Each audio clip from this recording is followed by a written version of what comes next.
Watch me dance, dance the night away.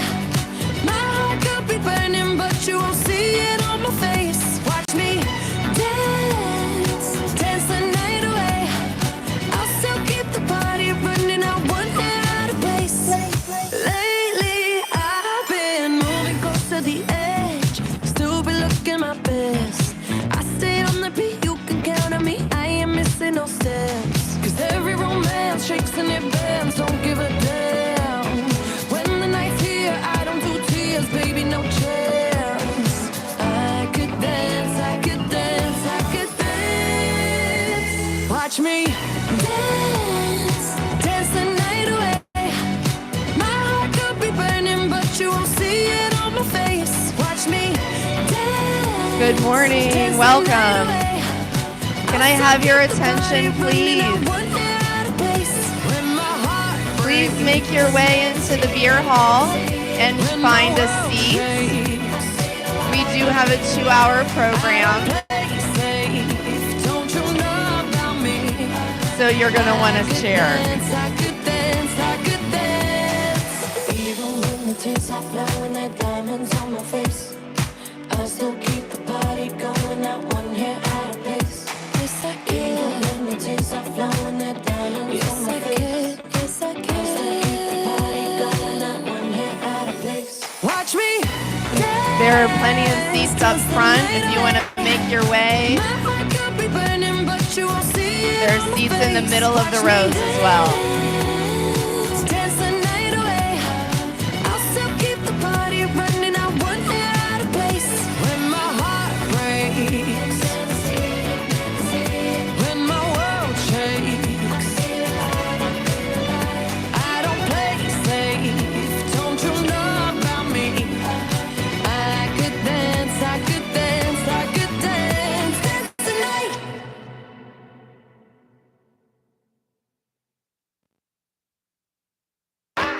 Feel it coming in the air. Yeah. Hear the screams from everywhere. Yeah. I'm addicted to the thrill. I'm ready. It's a dangerous Shut up. love affair. Come on. Can't be scared when it goes down. Got a problem? Tell me now.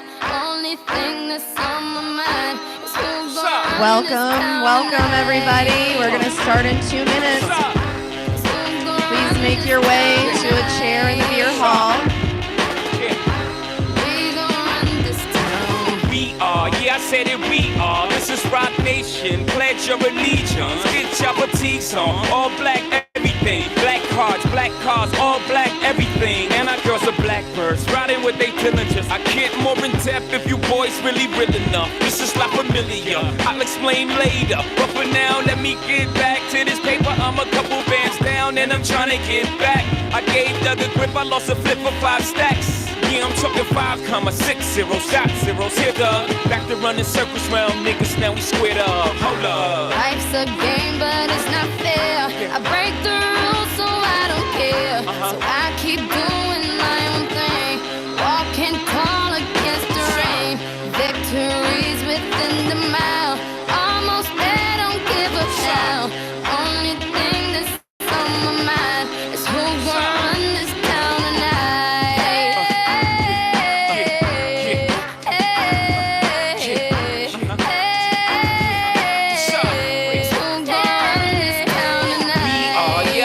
All right, we're going to get started. Let's go. Cintrifuse annual meeting. Here we go. Microphone fiend, it's the return of the God. Peace God. If I can please have your attention.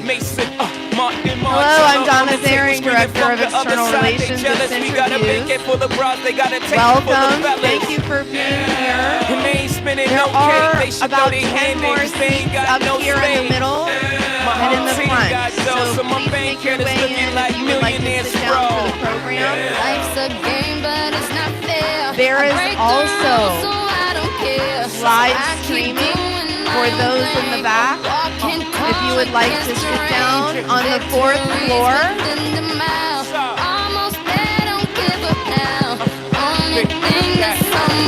Can I have your attention, please? Welcome. Thank you. All right, I love an energetic crowd, and we are just as energized as you are for today. Thank you for being here. This is incredible to see so many of you here to talk about our startup ecosystem in Greater Cincinnati. I'm Donna Zaring, Director of External Relations at Cintrifuse. There are a few more seats here in the front, so please make your way up if you're interested in a chair. We will also be live streaming up in the homeroom on the 4th floor. So if you're standing in the back and you need a break, please feel free to make your way upstairs, or we'll also be live streaming downstairs in the living room. If you, at any point during the program, need to get a refreshment, those are in the back. And the restrooms are in this hallway here by this stairway. I also want to call your attention to fire exits. So in the case of an emergency, there is an exit to your right by the alley. On every floor of this building, you can exit the building that way. You can also exit at the front the way that you came in. So we want everyone to be safe and comfortable. And I also want to let you know that this is being recorded. Okay. Anything else before we get started? No, I'm going to stop talking, and I'm going to let this incredible program begin. Please enjoy this short video before we get started.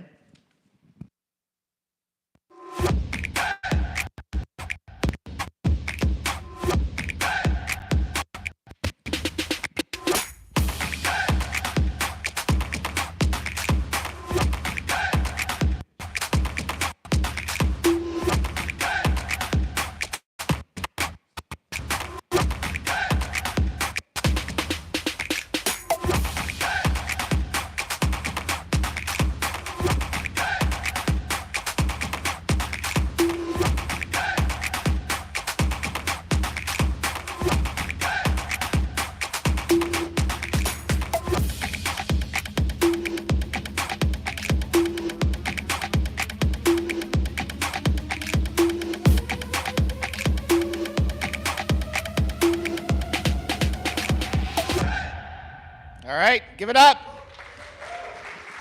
Okay.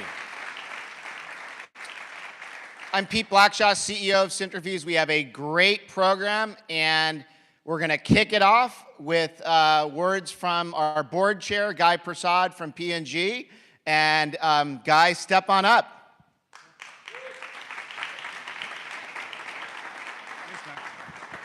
Okay, I'm going to stand right over here. I heard somebody fell off the stage yesterday. And the lights are blinding, so I have a 3-by-3-inch square. If I move from this, please somebody raise their hand so we don't have any liabilities today. I'm going to try to deliver.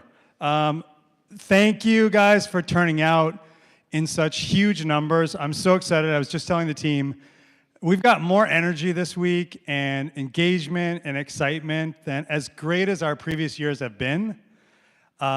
I would say this is by far our most exciting year already, and the week's just starting because of you guys, so thank you. And I know how much stuff is going on in your lives. Dedicating your time to come Tuesday morning, Tuesday this week, we really appreciate it. Our entrepreneurs really appreciate it. Our startups really appreciate it. It does make a big difference to them, so thank you. And I would like to start with a story. So you guys, let me go back for a second. So every year, this is my 3rd year giving an annual address. And by the way, give it up for our FC Cincinnati shield that we have here, right? Got to represent. So we have, every year, so I share our Cintrifuse strategies, which we're really excited about, our goals. There are a few seats, by the way, up here if you guys want to try. There's a couple there, a couple there. But this year I want to talk about homegrown hustle and how much amazing homegrown hustle we have right here in Greater Cincinnati. But I want to start with why I decide to volunteer as our board chair and dedicate my time to helping our community and what homegrown hustle story really spoke to my life, which is that of my mom. So some of you may know, my parents are from a country called Guyana, which is in South America. And my father had 10 brothers and sisters. And his mom, my grandma, decided that they could pool their money together and send one child to university. That's what they could afford.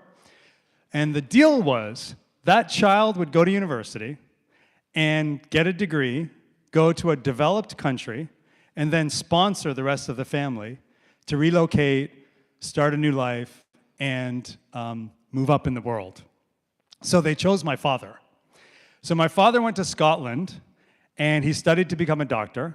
He got an internship in Canada, Kingston, Ontario, Canada, and he relocated there. And he begged his girlfriend, who is now my mom, to join him in Canada. Now, my mom said absolutely not. She had never seen snow before. She grew up with palm trees and a beautiful beach, amazing tropical fruit, dancing, parties. Why would she move? But as many of you know, sometimes we do amazing things for love. And she relocated her whole life and moved up to Kingston, Canada. Now, by the time by the way, give it up for everyone who's had to move for their partner or significant other, you know how much harder it is on the partner than it is the person who has the job. And so, ultimately she said yes. And by that time, she had a 1.5-year-old daughter and a baby on the way, which was me. And she arrived to Canada on January the 6th. So there she is, and while my father is in this warm, heated hospital all day, she's walking around Kingston in the snow, going to get groceries, doing some babysitting jobs on the side. And she thought, I don't know if I can handle this much longer. We need a car. So she went to a local dealership, and she saw a car that she thought could work, and then she needed a loan. So she went to a local loan center and said, hey, I'd love a loan for this car. And can you guys hear me okay, by the way? Yeah, cool, okay. And they said, great, you're gonna have the car today. We'll give you a great loan, 25% interest a month. So she was like, oof, I really need a car, but I do not have, they had $300 a month from the internship program at the hospital. So then she saw a poster on a bus shelter, and it was from a local startup company that was sponsoring entrepreneurs. And they were offering interest-free loans to any entrepreneur who had a new business idea. So my mom created a new business idea called babysitting. And she applied for a loan for herself as an entrepreneur, and she got the interest-free loan. She was able to get a car, and she started to drive to the grocery store instead of walk. She started to drive to her babysitting jobs, where she was able to triple the number of jobs she was doing, saved up money, and over the years ended up having an amazing family, 4 children, became an A-level squash champion, got a college degree in real estate, and became a President Award-winning real estate agent in Canada. And this is my mom today with me, and this is the car that she first bought with that interest-free loan. And when my grandparents got off the plane and arrived in Canada, after being sponsored by my parents sponsored 70 Persads over 4 generations to immigrate from Guyana to Canada. Some are in the US, some are in Canada, all working hard with new jobs, contributing to their communities. And when my grandmother arrived in Canada, she looked at my father and said, we sent the right person to university. But this is a story about my mother and the homegrown hustle she demonstrated, and a story about so many amazing entrepreneurs we have in Cincinnati, in greater Cincinnati, that demonstrate that hustle every day. It's so much harder to create something on your own. And here I wanted to shift this to us at Cintrifuse and what we're trying to do. But before I do, just share a huge thank you to everyone in the room and everyone who is helping our startups and entrepreneurs, because there's no way they could do it without you. So, this is our board, and I would like to also extend a thank you to our wonderful board We have so much talent on our board, from the mayor of Cincinnati to president of UC. Everyone's volunteering their time to help, and I really appreciate this. Our great CEO, Pete, who's a great example of homegrown hustle, and everybody who's involved in the community. And we were trying to decide, how do we I wanted to really showcase some of the amazing entrepreneurs here. And I wanted to share one story. Rita, are you in the audience? Is Rita here anywhere? Amazing, Rita's here. Okay, so I want to share Rita's story. So for those of you who don't know, so Rita watched her father right here in our community really follow his passion, which was to open up a restaurant. And for years, he was trying to do this, and with partnership and help from friends, from family, from the business community, here is Rita's dad in his first restaurant, which became Gold Star Chili. And it's such a wonderful example of someone who started something from nothing. So what did Rita do? Well, Rita, who you see here, grew up as his daughter, eventually became a mother of 2 amazing girls herself with her husband, Richard. Rita did not have to do anything, obviously, Gold Star Chili, right?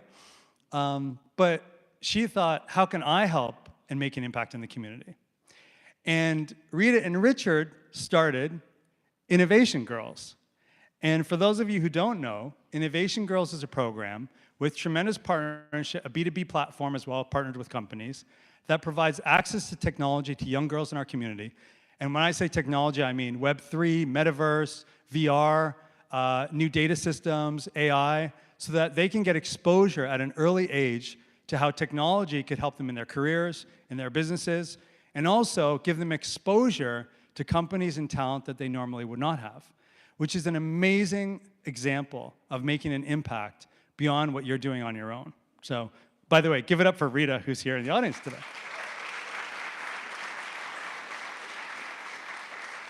And who knows where the young girls of innovation will be in the future, and it will be because of Rita's impact. Another great example of the many, many that I wanted to share is 80 Acres Farms. So raise your hand if you know about 80 Acres Farms. Amazing, look at that. Okay, 5 years ago, 10 years ago, there would have been no hands in the room. And what Mike and Tisha have done, I think, is absolutely incredible. But some of you may not know the backstory. So Mike and Tisha spent years talking to farmers across greater Cincinnati, northern Kentucky, and actually across America, and learning how they could combine the best of both worlds with technology and farming together.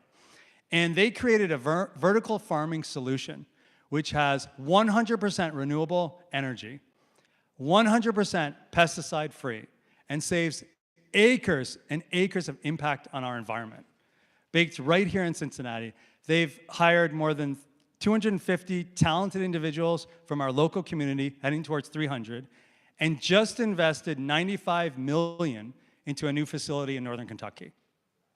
What an incredible example of impact. And actually, Mike was here about a year and a half ago and shared with us one of his new produce, which I'm sure I can't say because it's confidential. Is Mike here anywhere? I'm not sure if Mike's here. Mike's here! Give it up for Mike. So Mike, you remember? I don't know if you remember. Yeah, you'll remember this. So he shared this, and Mike was describing this fruit like the most incredible multi-million-dollar painting you've ever seen in your life, and had us all tasting it, and the pride and passion in his eyes was absolutely contagious. And these stories from Rita, stories from Mike, Tisha, and so many others are right here in Cincinnati. And we don't have the natural ecosystems of the coasts.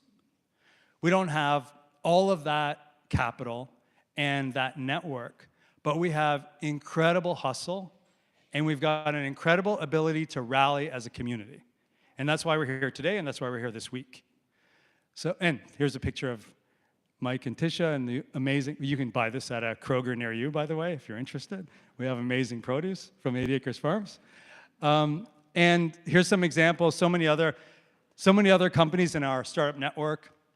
Beltways, it was funny, last year I was meeting our team from Beltways. I don't know if you guys are here today, but they were sharing with me how they relocated from the coast, the West Coast, to Cincinnati to partner with our airport here.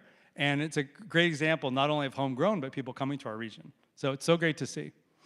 So the question is, what are our goals and how can we move forward? And we have decided, so 2.5 years ago, we revamped our goals.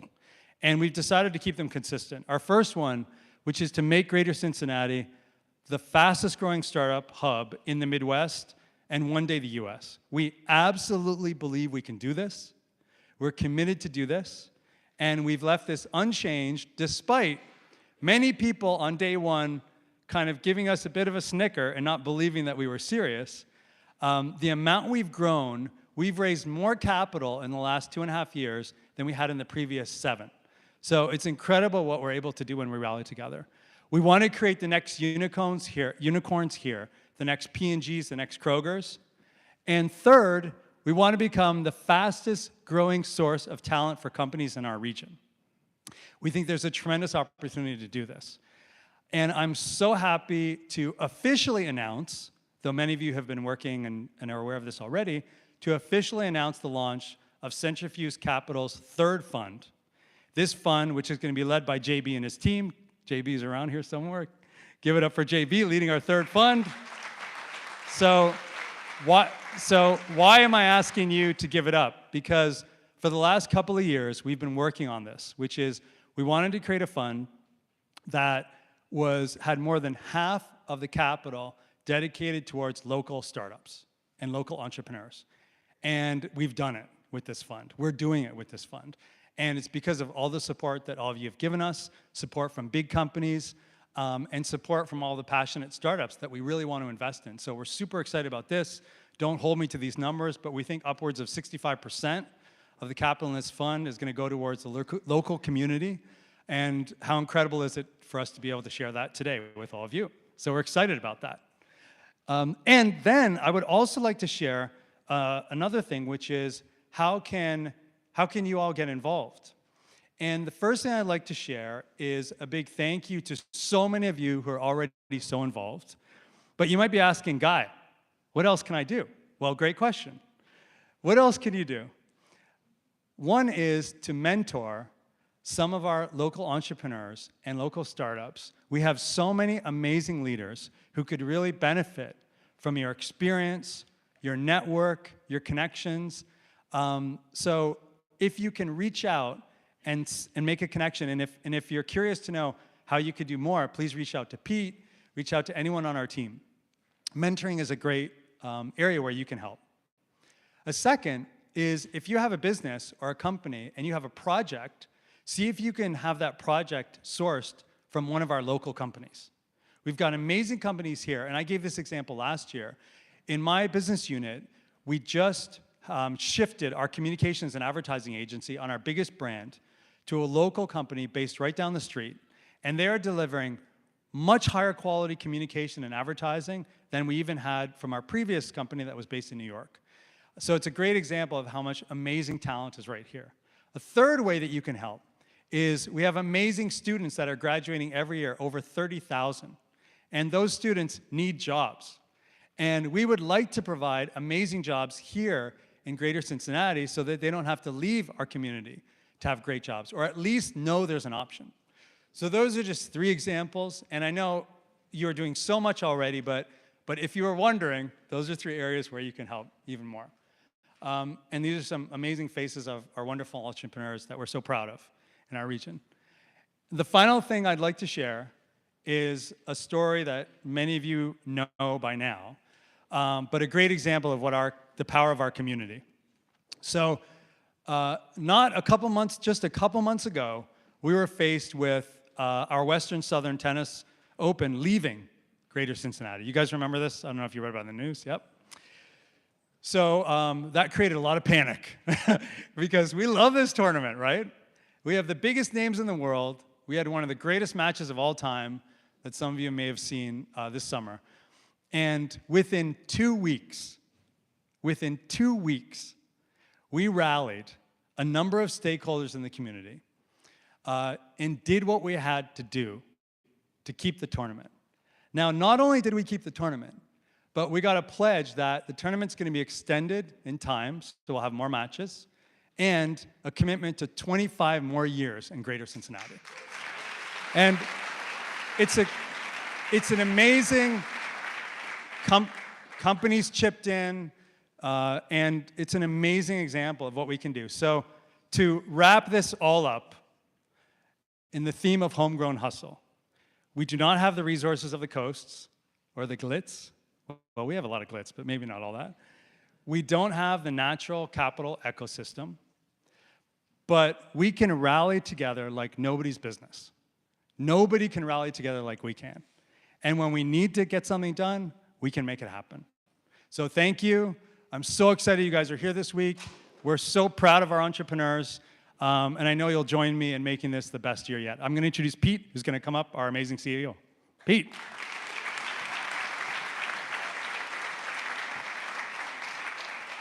Thanks so much. Okay, you having fun? All right. Thanks so much, Guy. And thank you all for the tremendous support you provided on so many fronts this year. I wanted to open up with a very, very, very sincere thank you to the Cintrifuse team. There is not a day when they do not just knock my socks off with their passion for this ecosystem. Donna, Emma, the whole group. Let's just give them a big...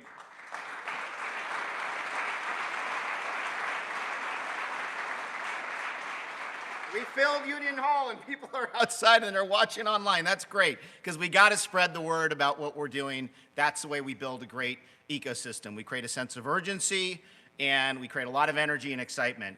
This has been an amazing first week. I mean, the numbers are, let's talk about numbers, right? So 1,300 registrants for this week, entrepreneurs, startup champions, big co's. We have 115 speakers, 40 events, 22 sponsors, 20 contributing ecosystem partners. They're all putting skin in the game. This event keeps getting stronger, more energizing every year. There's a lot more programming to come, so I'm hoping everybody here fills the rooms over the next 4 days. It's going to be fantastic. Consider this a bit of a teaser. But yeah, thank you for everybody that's contributing to this. I am nearly 5 years into this role, and I found this last year to be the most rewarding and satisfying. I think we have real momentum. We're acting on the findings of the 10-year assessment from McKinsey. Our focus, as you heard from Guy, is clearer than ever. I'll give you some examples. We have over 300 startups in our ecosystem, and Cintrifuse works with about half of them. We added 30 new startups this year alone.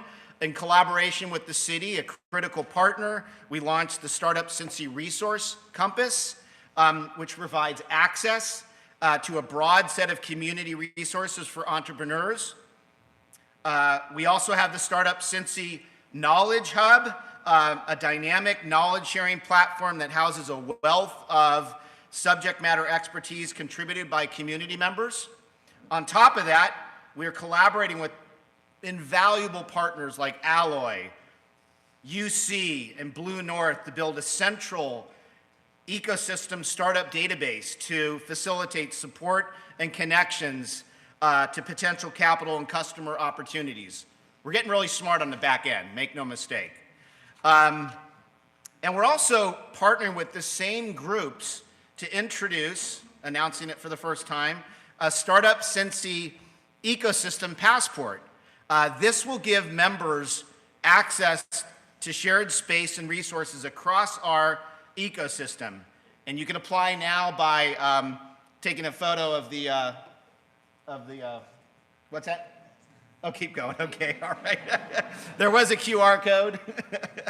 And then, of course, another program that I'm especially proud of, we have a special guest on this. We facilitated hundreds of connections in the FCC suite celebrating an incredible year where we had big co's, startups, ecosystem players getting to know one another. And I wanted to take a moment to express my most heartfelt gratitude to the FCC organization, and especially one of our greatest startup champions and live it, breathe it, walk the talk, Jeff Birding, who is here. And Jeff, I'm going to embarrass you and you ask to lift that supporter's shield right now, and I want everybody to stand up. Stand up. Come on. Yay!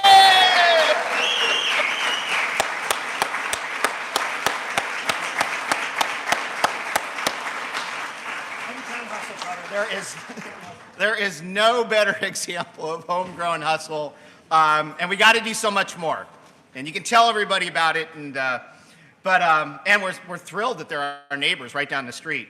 And of course, this amazing space has had an outstanding year. Co-working membership and event bookings are up. We're testing new approaches to bring hometown hustle to life.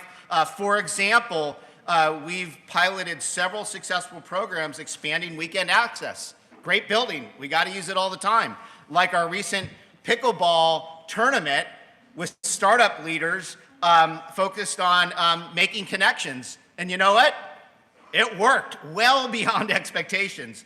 We also recently partnered with the Cincinnati Museum Center, not sure if Elizabeth is here, to basically take that amazing Made in Cincinnati exhibit that's over at Union Terminal and bring kind of a tech version here to Union Hall. And if you haven't checked it out, it's downstairs, and you can learn about folks like Granville T. Woods, the Black Edison, who had more patents than just about anybody in the Midwest. But again, you know, part of looking to the future is also looking through the rearview mirror of this incredible legacy that we have in our community. Now, despite those successes, we have hurdles. This was a tough year for capital. You'll hear more about that from JB Kropp. Some of the rankings of Midwest cities, we're not quite where we need to be, and we're clear-eyed about all of this and more energized than ever to close those gaps and to make the most of our advantages. And we're doing this with hometown hustle, homegrown hustle. Our ecosystem is scrappy, resourceful, and resilient, and we seize opportunities and we confront challenges. Now, I wanted to go a little deeper on, this is what we do at annual meetings, on our year in review in terms of our strategic priorities. Our most important priority is to drive local startup growth, or put more simply, help startups win. And as I mentioned, we actively work with nearly 150 startups. We expanded our startup services team with some world-class people. We launched new services involving ongoing marketing support, launched a data desk trying to help the local startups get much more analytical when they make their case. We also, and this was like a huge win, hopefully we can do a lot more. We provided 30 unique entrepreneurial internships opportunities to students from 12 colleges and universities, nearly 1,500 hours of work for startups. And some of that was initially catalyzed by our FinTech Frontier program with a lot of help from Fifth Third, Western and Other and others. But now we see a much bigger opportunity to really feed that pipeline. Our second strategic priority is to attract more capital and talent into the region.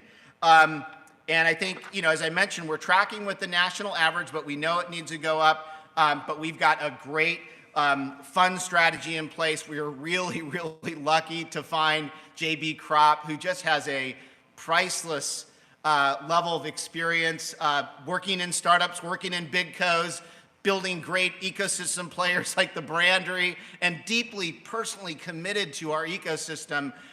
You'll get a sense of that in a moment.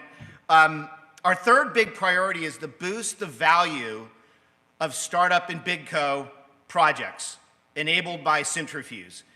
And this is a tough one. I mean, this is the big unlock, right? This is the big competitive advantage. You got the big companies at the startups, how do you put them together?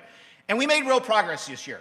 So at our Signal showcase that many of you attended in July, we made dozens of connections We had a startup showcase, and we had a lot of big co's that kind of came in. I don't know where Maurice is, but he was absolute heroic in making that happen. He kind of inspired us to think much bigger. We, in partnership with Black Tech Week, we had a business development day that featured corporations and entrepreneurs, and then parlaying some of that inspiration in 2 days. I am so pleased to say that we're going to have our biggest speed dating effort ever. We have 23 big and mid-sized companies signed up, and nearly 50 startups have registered. So we're going to be making the collisions, the connections, whatever it takes to kind of build that startup economy, and you can expect to hear a lot more from us on that. We're also getting much better at demand sensing. So for example, we had a half-day session where we pulled together Kroger, P&G, Amazon, Duke, CVG, Rumkey, Fifth Third, and Donovan Energy, and probably a few others I haven't mentioned, to just sit down and figure out what are your problem statements around sustainability. And you know, we found out there's a big commonality, which is exactly what our startups need to hear as they build confidence to go after some of those solutions. And so we have a long list of opportunity for startups in the circularity and sustainability area, thanks to our big companies opening up on what their pain points are. And on that point, the question is, well, what do you do with that? We ended up getting a fantastic EIR who had 35 years of experience with P&G and sustainable supply chains. Ashish, where are you? He's somewhere back there, but we're also we're making a lot more progress in getting EIRs, building on the strength of what we've done with Maurice and others, and really getting that subject matter expertise. And we need a lot more. We need a lot more, and we'll give a lot back if you bring your executives here. Now, our overarching priority is to drive financial sustainability. It's critical to ensure our work continues and that we are maximizing our productivity, with funding sources that we know we can rely on year to year. And this is catalyzed by our 5-year strategic plan. We're going to have a session that will get into some of the building blocks there, and I am so incredibly grateful to our board members who really leaned in on this, and it really reflected their passion to our mission, and we're also incredibly grateful for that. But I wanted to highlight a couple areas that I'm really excited about in terms of where this is going to go. Number one, a lot of attention on shared services. We've got a lot of federation in Cincinnati. We got a lot of groups that are pushing the cause of helping businesses grow, but we think there's some big efficiencies on the back end. Can we share more services? And so we are looking at, we're looking at areas like, we just brokered a big deal with CB Insights. I think we saved everybody 90% on the cost of getting access to that data. As I mentioned earlier, we're going to create a library card system with our shared spaces. We're working with groups like Blue North and others to explore whether there's finance and accounting synergies. But again, if you want to help startups win, simplify the back end, because you don't want to get sucked into that. We want to be on the front end, and that's where we're going to get a lot smarter in the coming years. And frankly, I think that's going to sound a lot better to our donors too, because they want every dollar that they give to us to work much smarter.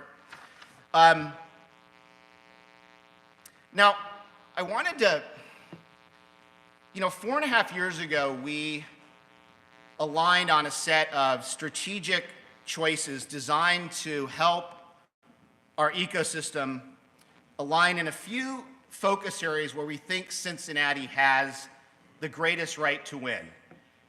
And we also identified 2 urgency catalysts, and these are trends or disruptive forces that span all of our vertical choices and could create huge opportunities to win if embraced, or could be destructive if ignored.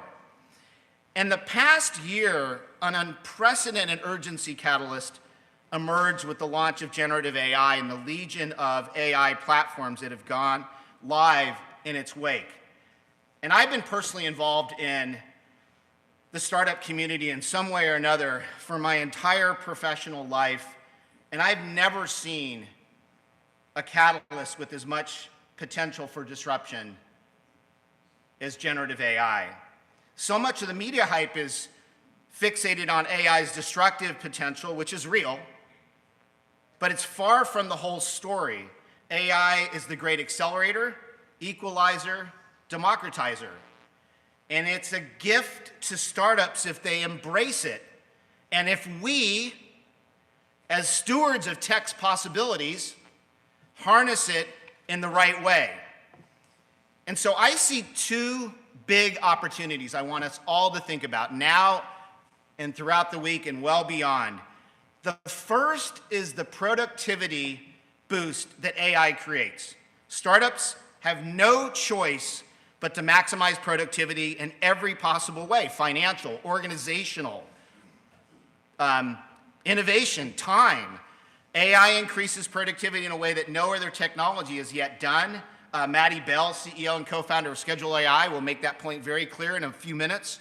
And then the second opportunity is what many of us are referring to as responsible AI. While some AI doomsaying is mostly hyperbole, not all of it is.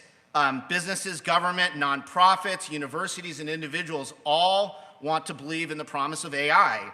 They see its potential and are even excited by it, but they're also really cautious. People want guardrails. Some of that may come from regulation, but we know how long it will take to reach consensus among governments to achieve that. And we know one other thing for certain: responsible AI will not be coming from Silicon Valley or other coastal hubs. And I think this is our moment. This is our moment to step up. Our region has a long heritage of trust. It's the birthplace of branding. We practically reinvented grocery retail. It's the home of great academic and healthcare institutions like UC, Mercy, Cincinnati Children's, known and trusted worldwide, not just here. We're fast becoming a center of fintech, led by deeply trusted institutions: Fifth Third, Weston and Southern, First Financial. I could go on. I think trust is a right to win space for Cincinnati, which means that responsible AI is a right to win space for us. And we'll need to invest time thinking about what this could look like. And as early as tomorrow morning, we're going to have a group of some of the region's best thinkers in this area to really start to roll up our sleeves on what this might look like if this was really a right to win area. And I bring this up to underscore the magnitude of the opportunity and the urgent optimism which we need to go after this. It's on that note that I will close. We've had a crazy fun year as Cincinnati sports fans. FC Cincinnati, you saw, is on fire, and it's brought attention to our Queen City. The Bengals got off to a tough start, but our fans' belief in the Bengals is undiminished, and the team is feeding on that confidence. We just scored a massive win by securing the Western and Southern, as Guy mentioned. And then, of course, there's our Rally Reds. They didn't make the playoffs, but they were in contention to the bitter end in a way that no one anticipated back in April. Think about these guys: 2 or 3 veterans and a bunch of startup athletes, fresh from the farm system, ready to prove what no one thought they had in it to prove. And they've been fun to watch because they play with homegrown hustle, which is the spirit of a startup. They were scrappy, they believed in themselves and one another, and in the shared vision they had for the season, they kept finding ways to win. We want our startup ecosystem to embrace that same spirit. It's in the air here at Union Hall. It's in the air we breathe that we just heard from Guy a moment ago. And I encourage you to breathe it in and leave here today more on fire than you ever have to kind of unlock our potential as a region and our amazing community of startups. So let's get going. And on that note, I want to turn it over to JB Kropp, our new managing director of the fund. As I mentioned, we are incredibly lucky to have him here, and he'll share some insight into our vision for leveraging the Cintrifuse Capital Fund, not only to attract talent and investment, but to also invest directly into our community. JB.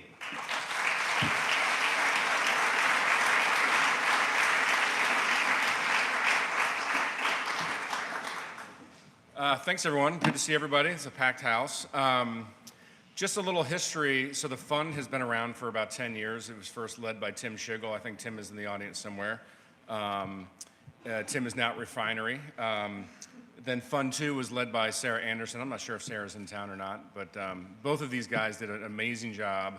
And I'm here to sort of take it over as Fund 3 with a little bit of a different strategy, and excited to share a little bit about what we're working on. You know, we did an assessment about a year ago with McKinsey and brought them in and basically said, like, what does Cincinnati need from a capital perspective?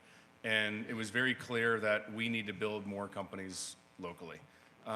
You know, Fund 1 and Fund 2 did a great job with investing outside the region, brought some capital in town.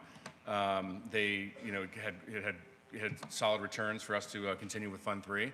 But it's very clear that we need to support our ecosystem. We need to support fund managers locally. We got a bunch here in the audience, which is good to see. So that's kind of what we're going to be working towards. You know, it needs to be bolder, it needs to be more local. When we look at our counterparts in other cities, Pittsburgh and Indianapolis, they have a lot more capital to deploy. And you know, for a long time, it's been Blue Chip Ventures a long time ago. Cincytech's been a big partner locally. Lightship's been a big partner. So it's time to deploy a lot more capital into direct startups. So we have 3 pillars that we're focused on. We have Fund to Funds that's led by Santiago Garcia, who's here. If you know Santiago, he's leading the Fund to Funds. We have direct investments in venture creation that's led by Max. If you've not met Max yet, he's a great guy. You should get to know him. But these are our, you know, as Guy talked about, you know, they talked about the fund a year ago, and now we're here to deploy the capital and put it to work. So these are our core pillars that we're going to be focused on, and hopefully, you know, step change our ecosystem. From a fund to funds perspective, here's some of our focus areas. You know, we're interested in climate tech, we're interested in fintech. We've got some great healthcare partners around the country. You know, we're already invested in, you know, 40 funds or so. So we got a good base to start with, and so we're going to continue working on that. You know, we're looking at sustainability as well. We think that's really important for the region. AI has been a factor in everything that we're looking at, so that's it's important to sort of have an eye on that as well. This is kind of how we view the world as from a Cincinnati perspective. You know, we're talking about, you know, new venture creation ideas. So this could be entrepreneurs in residence, it could be venture studios, it could be partnering with some of our LPs to create more companies. You know, we're thinking about doing a pre-accelerator program. You know, Pete mentioned the brandery that I did a long time ago. We're thinking about maybe dusting that off and in a sort of a lightweight model, but at the end of the day, we need to create more companies locally. And then we've got great ecosystem partners here for deal flow as well. You know, we got Fire Roads that is launching. We got Generator here, and so we need more startups, more things to look at, bigger pipeline. Then as you continue down, you know, we're going to be writing seed checks into deals. We're going to be supporting the best entrepreneurs that we have locally, and because we're geographically strained in Cincinnati, we've got sort of eyes wide open. We're sort of looking at a bunch of different categories, a bunch of different markets. And then as we go down the continuum, we're looking at growth capital, right? So we've got eGateway here that's doing a lot of Series A, Series B deals. We've got River Cities Capital for late stage deals. So, you know, we feel like we're going to be providing more capital in the critical part of starting the company. Just to finish off here, we've got a great team. We got Nikki as our compliance officer, who's been doing a great job keeping us, making sure we don't say stupid things in front of everybody. And we got Max. We just hired Emily recently, and we have a new hire that is starting I think next week, or maybe tomorrow. So yeah, we're growing quickly. We're filing paperwork. We're getting the fund set up. So, you know, expect to hear some noise from us in the near future. And just quickly, you know, it's been, you know, it's good to see everybody here. Abby runs the show, runs Union Hall. It's awesome to see everyone here. So big thanks to Abby for, you know, putting this on and making sure everyone's got seats and drinks and whatnot. So thank you. I'm around for questions if you need it later.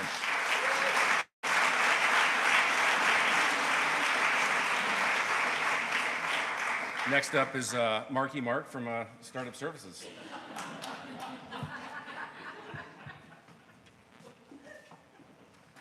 I can't say I come with a funky bunch, but I'll accept the Marky Mark. Thanks, JB.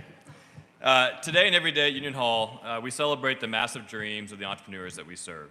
We work to support these same founders with resources and connections to help those dreams become realities. Many of you in this room help out with that. And we recognize that a community of resources working together provides the best opportunity to help these companies succeed. This next startup that we're thrilled to highlight seemingly landed at CVG one day and began to build. They found Cincinnati because of the resources that are available here, including an airport that is widely recognized amongst the most innovative across the country and is a vital part of our ecosystem here at home. Thanks to the creative hustle from our friends at Canned Spinach, let's check out how Beltways is helping to move the world forward.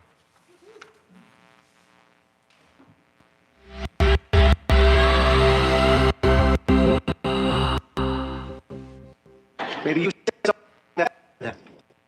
The only thing I could think of is I told you we should have those moving walkways in the city. Yeah. That's a great idea. Tell me about it. We could be tripping all over the place. Could at least try. Never try anything. Darn. No.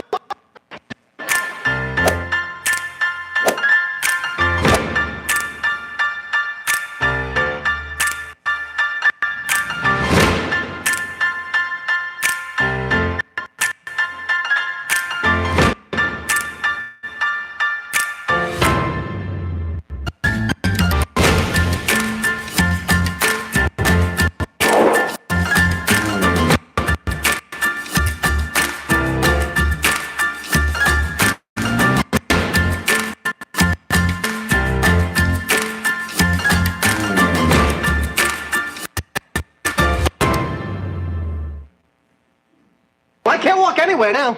I'm just gonna be wishing there were walkways.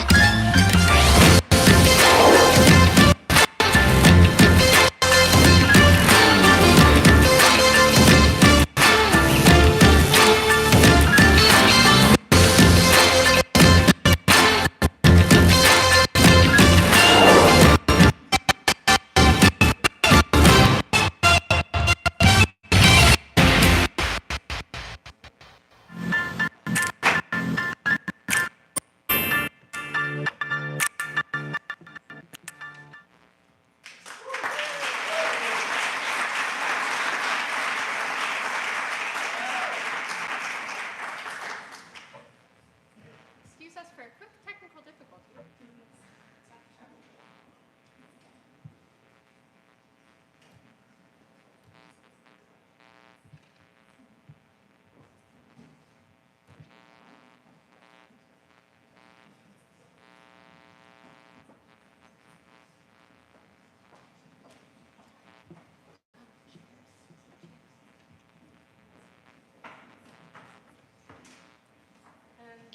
While I'm doing this, our panelists for the 5-year panel can come up.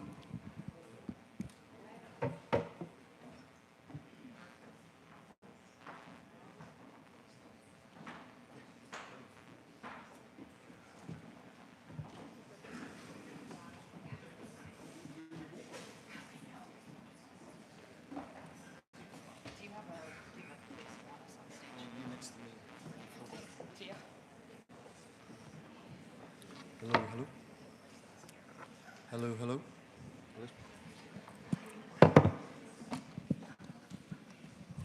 Hello, hello. Are we ready to rock? Technology working? Hello, everyone. My name is Jeremy Vaughan. I am the office managing partner of EY Cincinnati. As you may have guessed, I am not from Cincinnati originally. I moved here, 14 years ago now. Little did I know that we're going to be MLS champions. I don't know, as a side note, if anyone was listening to Q102 yesterday, I have a bit of an obsession with Second Day Update.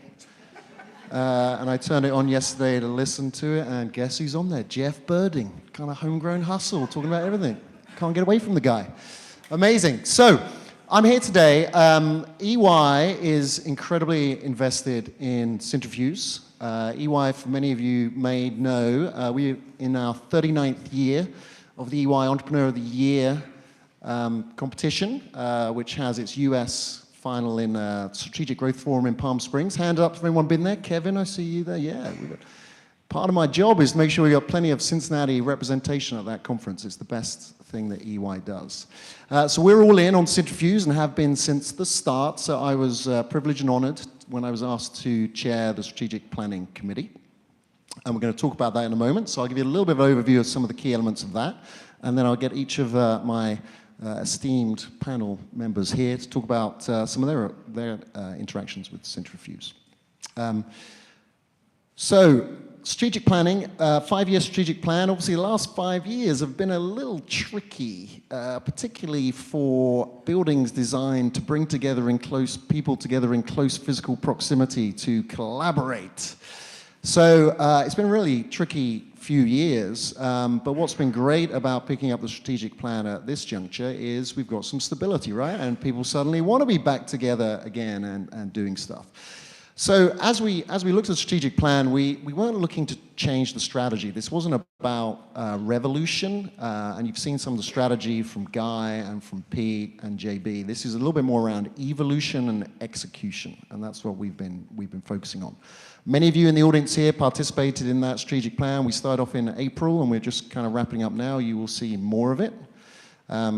So let me just summarize the 5 key elements as I think about it. So number one, I think everyone broadly agrees that Cintrifuse should be a big front door to the ecosystem in Cincinnati. Not necessarily the front door, there's lots of access points into the ecosystem, but we are here, that's why we were founded, was to help raise the entire ecosystem.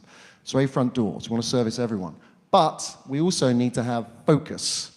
So you saw Pete talking about the verticals around sustainability and fintech and the horizontals, particularly around tech. Tech is a big anchor of us here. We want to grow big, fast-growing tech companies. Thirdly, it's about the members and member services. And what do members want? They want capital, hence JB and New Fund. They want access to customers, hence why so many big co's are invested and some are represented on this panel. And they want talent, access to talent. You saw Pete talk about that. Fourthly, we want to provide opportunities to collaborate. It's very hard to build an ecosystem by forcing it or making it compulsory. You have to encourage it. So a lot of what Cintrifuse does is build opportunities for collaboration. Events like this, the hackathon that Pete mentioned before. And then finally, another big part of the stakeholders wanted to see is a little bit more financial diversity. There's a lot of money coming from the government, from state, from local. Everyone wants to get a little bit of the action. They want to see fast-growing entrepreneurship, and so we want to make sure that we diversify our funds. So those are key elements. You'll see more of that coming through. But let me turn to our panel and start with the most important people, the first two. Starting with Maddie. Maddie, could you talk a little bit around your startup and talk about your interaction with Cintrifuse and what it does to help and what more you think we could do? How's that? Ooh, okay, we're getting dialed in.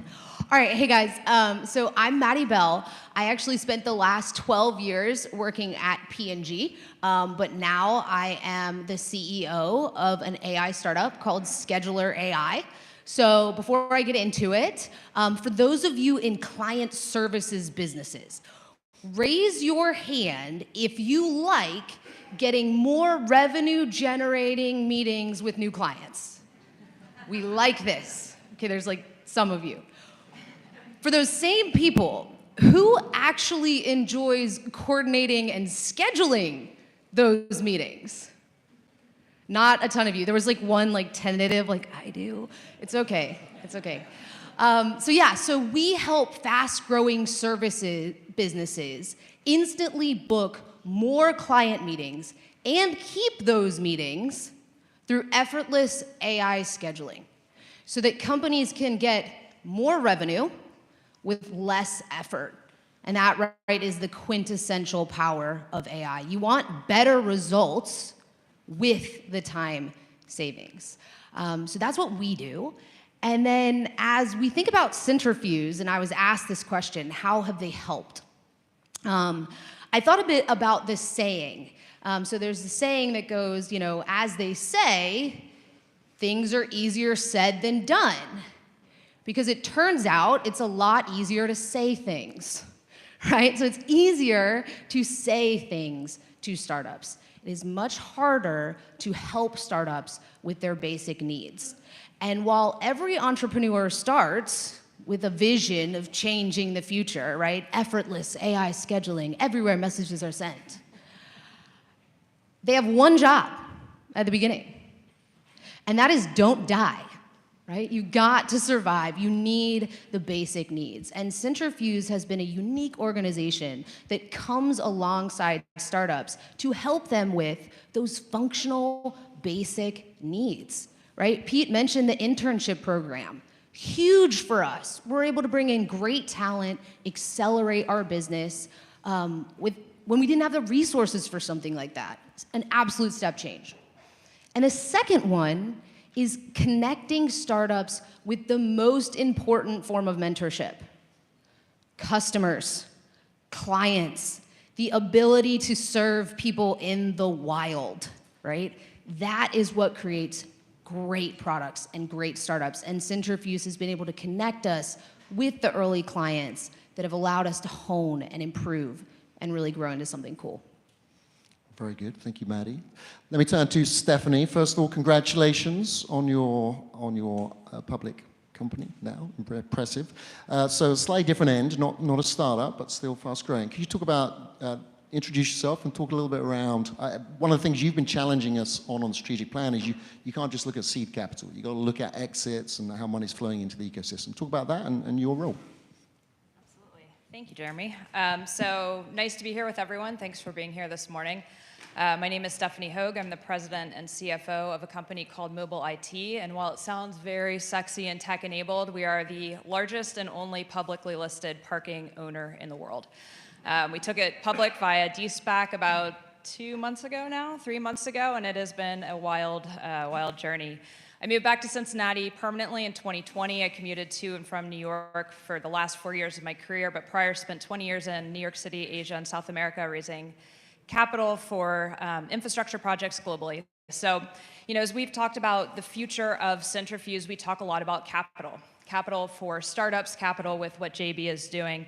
And the one thing I've learned in my career, I've advised I don't even know how many CEOs, they're always thinking about that next round of capital.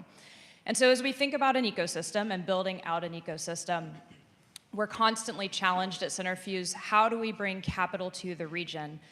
But we have to flip that question a little bit on its head, and this is where KPIs and measurement come in. It's not just bringing capital to the region, but it's also taking our startups beyond this region. It's great if we can do a first round funding or second round funding with Cintrifuse, with our local angels, but what we really want to see is the unicorn, and that unicorn has to go to New York or Silicon Valley or someplace else to raise those large tranches of capital. And so that's our next step in this process, is how do we measure that? How are we making sure that we follow a startup through its life cycle, where we are tracking seed capital all the way through the exit strategy to make sure that we're doing our jobs here to bring more and more capital and more successful startups simultaneously to our region. Very good, thank you. And as I've learned in the US, you can never have too much parking opportunities.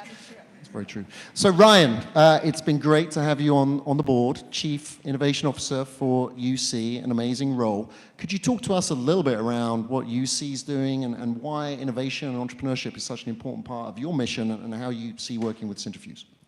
Definitely, but before that, I just want to take a moment to thank Jeremy. So many of us, serve on several boards around town and involved with a lot of committees and task force. And I'll say this one was honestly one of the best I've been a part of. I mean, I don't want to know Jeremy's hourly rate, but I can guarantee you that— to be clear, I don't want to do any more of these. So. He donated, I mean, it was countless hours he's donated to Cintrifuse from honestly early of this year. So how about a round of applause for his effort?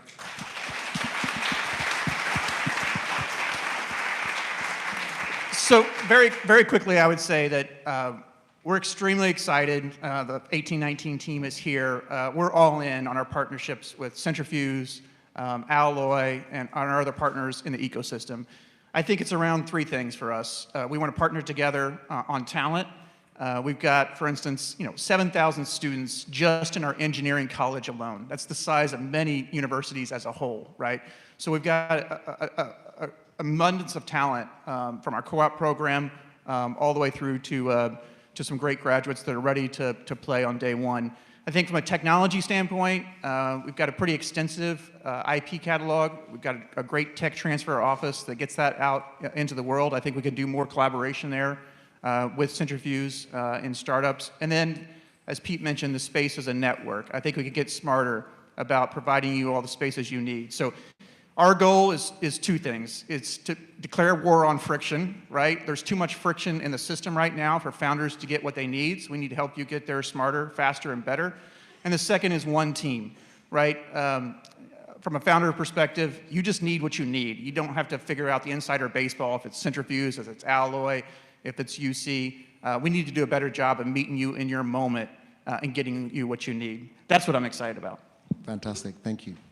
David, obviously, Bon Secours, Mercy Health, people, when they think of entrepreneurs, don't necessarily think of some of the big companies like Bon Secours as an innovator, but actually, your role and what Bon Secours does is amazing, right? You're building companies and selling companies all the time. Can you talk a little bit around that and your interaction with Cintrifuse? Yeah, absolutely, and good morning, everybody. Glad to be here. So if you don't know Bon Secours Mercy Health, we are based here in Cincinnati. We're branded as Mercy Health here, but Bon Secours elsewhere.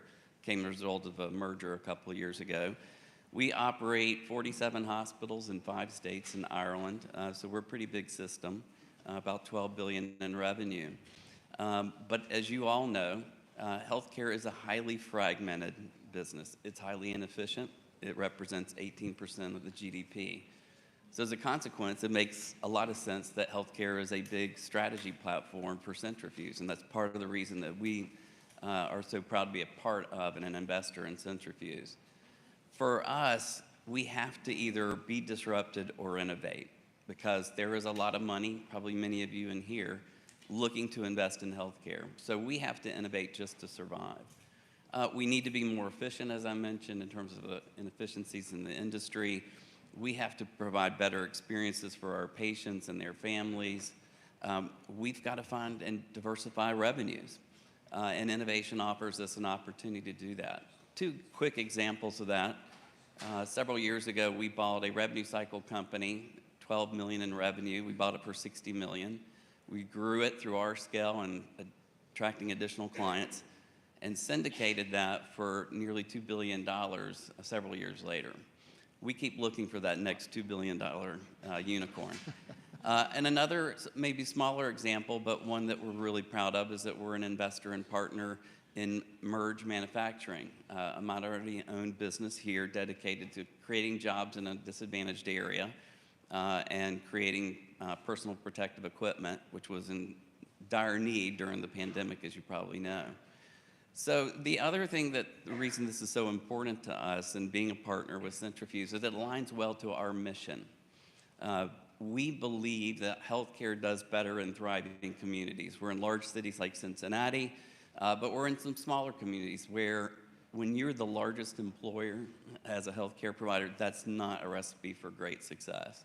So we need small manufacturing, new innovation, not only in Cincinnati, but other smaller communities in Ohio and elsewhere. And the other part that it lines up to our mission is you heard about sustainability. That's important to us as a faith-based organization. And then lastly, working again and giving opportunities to women and minority businesses is a big part of our mission as well. So our thanks to Cintrifuse being a great partner for us and helping us in our innovation efforts. Excellent, thank you, David. So finally, JB, so you've been a game changer coming to Cintrifuse, particularly with the new strategy of the fund and looking to do more direct investment, and everyone wants capital, right? So as you listen to this panel and their comments, interested on your perspective. Yeah, I mean, like I said a little earlier, I think, more capital in the region is good. We need more startups raising money. We need more entrepreneurs out there building companies. It would be, great to see a success like, Stephanie going public. I mean, if we can get more of those, that would be incredible. Because I think the goal is to create entrepreneurs, get them to raise money, have big exits, recycle that talent, that capital back in the region, and just keep going on and on. We talk a lot about around in the office around Indianapolis. They had a big exit with Exact Target, and so we always say, what's our Exact Target exit going to be? And I think we've gotten close on a couple. But we just need more. It's a game of hits. So we're excited to put more capital to work and work with entrepreneurs. Again, get with Max, get with Santiago. They're the brains behind all this, and so they're going to be in there in the trenches working with a lot of entrepreneurs locally. Fantastic. Well, Pete, I think we can wrap up there. Thank you to my panel. That's very helpful. Enjoy the rest of the day, everyone, and look forward to catching up with some of you personally.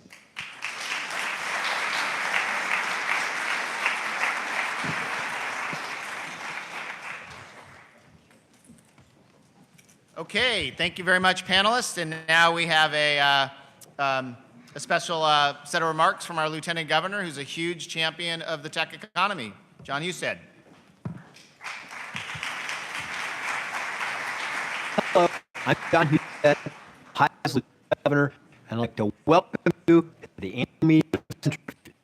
I have great respect for the work that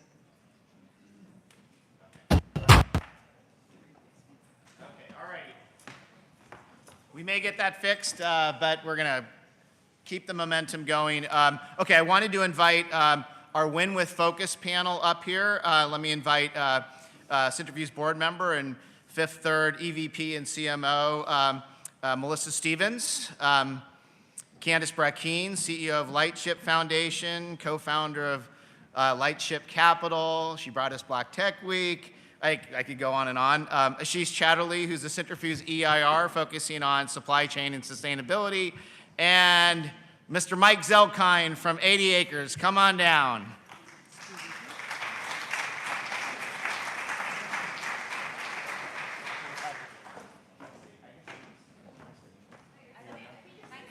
Oh, okay, we're good. All right, good. Good to see you. All right. Oh, do I vote? Hello, hello, hello, hello. Hello, hello. Right, just, okay. Everybody have one? Okay, great. All right. Okay. Don't miss this. We got some seats. Come on up. This is really important. All right. Okay, we talked earlier about this notion of a winning ecosystem identifies areas where a concentration of talent, technology, and capital can create an outsized advantage, and that's what I wanted to probe here. And I thought I would start off with Melissa Stevens, who has worked really close with us on kind of pressure testing this notion that we can be a leader, not just a Midwest leader, but maybe a national leader in fintech or portions of fintech. And I was wondering, maybe, Melissa, if you could just shine some light on why you think there's an opportunity there, and then maybe what you and Fifth Third and the FinTech Frontier community are doing to kind of increase odds of success. Sure. Thanks, Pete. Thanks, everybody, for being here. It's incredibly exciting for all of us at Cintrifuse, as well as in the greater Cincinnati region and across Ohio. So thank you for that. You know, a couple of things. I'd say, similar to what you just heard David say, there's a lot of GDP for various industries that exist in the state of Ohio. In the case of financial services, it's just under 10% of the GDP for the nation, and there's larger when you look across the entire world.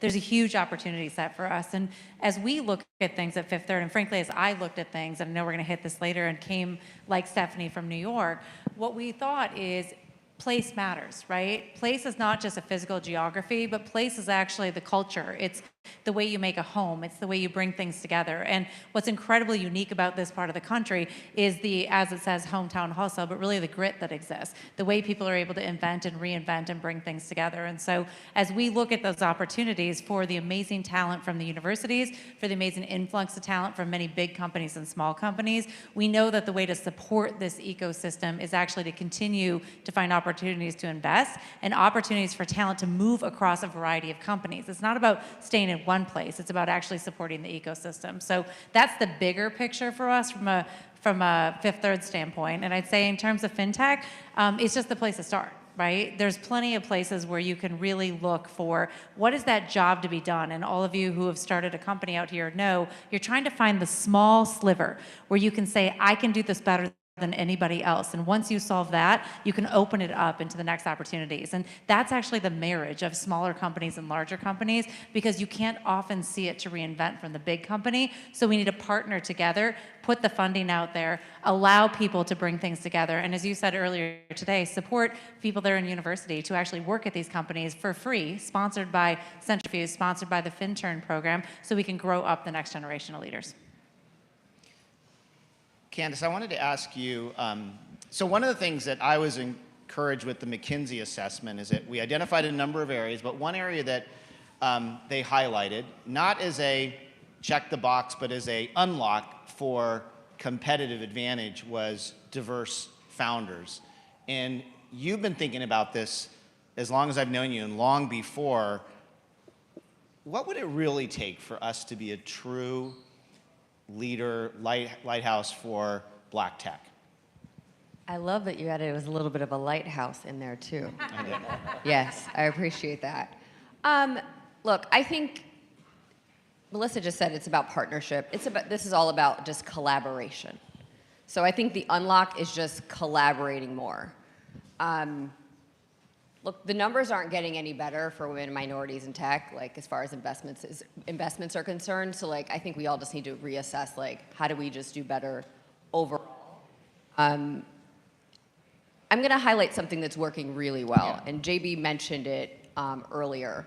We've got to grow some more things with the IP we have sitting on the shelf at some of the local corporations. We need to help the founders that are here and really like become the social services of startups. And that's something that we've done. And you know, I was inspired years ago of looking at a business problem at a local corporation and trying to fix it. So, you know, I'll give the early story of CARE. So CARE Mobile stood on this stage in one of our boot camps in 2019 and said, I put a dental chair in a van and I am driving door to door, and over the last year I've made $250,000. And I was like, okay, that seems like a weird thing. I wouldn't get in there right now, but it could be huge. And so we worked with that company, and we've been working with them for 4 years. And I was inspired by the work that Cintrifuse was doing with innovation challenges with some of the local corporations. And Maurice from my board and from Procter & Gamble, who's an EIR here, we sat together and said, okay, what could we do to provide social services to this startup and make them better? So we went through a rebrand. We made certain that that founder understood how to engage with the local corporation. And it took a lot of work. And I think that's what we all need to realize is this takes a lot of work, especially when we don't have enough money. So we have to use what we have, which is our own human capital, because right now we do not have venture capital. And so that's what we have done. And so how can we use our diversity to our advantage? We can just build diverse teams around these founders, right? Find the people in the employee resource groups that care beyond the EIR. And that's what we were able to get for CARE. So CARE went from being that one mobile van to a test up in Detroit with Delta Dental and Humana, and as well as a few other insurance companies and Ford Motor Company, to coming down to Cincinnati and doing something even bigger with Procter & Gamble, a 3-city pilot that then became 25 cities. And that company is now, they went from 250K and now they'll close the year at close to $7 million in revenue because of the work we did, right? And one follow-up. So reflecting on the big numbers that keep growing with Black Tech Week, how much of a factor could that be in convincing those attendees, many of whom are just fantastic founders, tons of startup experience, to kind of move or, you know, have half of their startup in greater Cincinnati? Yeah, I mean, just use that case study. It's a real case study. Use that case study to attract people here and say, okay, well now, not only do we have Procter, we do have Kroger, do we have everybody else. Let's name everybody on the Cintrifuse board, everybody who's downtown, right? Put money into the work we're doing, put money into the Cintrifuse Capital Fund, because obviously that's something that we should all be doing. More is more, right? More is more. We know how to brand companies. Guess what?